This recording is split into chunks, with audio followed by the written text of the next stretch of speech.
Di certo c'è il coltello sporco di sangue ritrovato sul posto subito dopo il delitto di Lorenzo Cristea. Questa è una delle armi utilizzate durante la rissa terminata in tragedia. Ma molti sono gli interrogativi. Ad avere le lame solo i due giovani nordafricani arrestati? Nel video si noterebbero dei particolari da identificare. Sì, i frame che sono stati diffusi dalla procura lasciano intendere che alcuni di loro, forse non il povero Lorenzo, ma alcuni di loro qualcosa in mano avessero.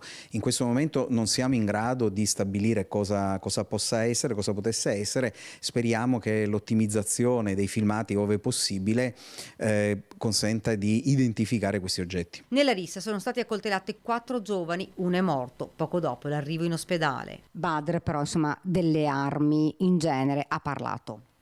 Ha parlato, su questo mantengo un riservo professionale.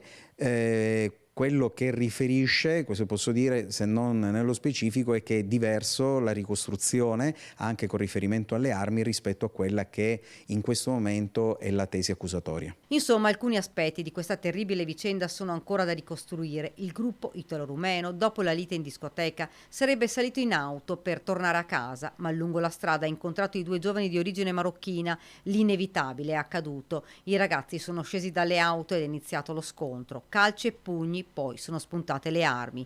Entrambi gli arrestati hanno dato la stessa versione. Siamo stati aggrediti e abbiamo temuto per noi. Loro erano in tanti. Nello studio dell'avvocato Crea l'incontro con i familiari di Badr Rouaji. C'è ovviamente uno sconforto determinato dal fatto che il figlio è accusato di un grave reato e si trova in uno stato di detenzione.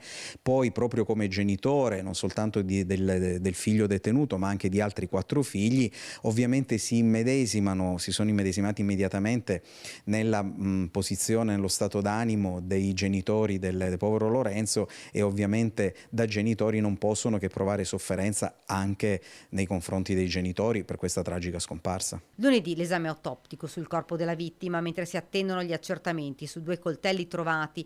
Intanto i video e le immagini tornano sotto la lente di ingrandimento. L'imperativo è chiarire cosa sia avvenuto in via Pagnana e perché un giovane di 20 anni è morto dopo una serata in discoteca.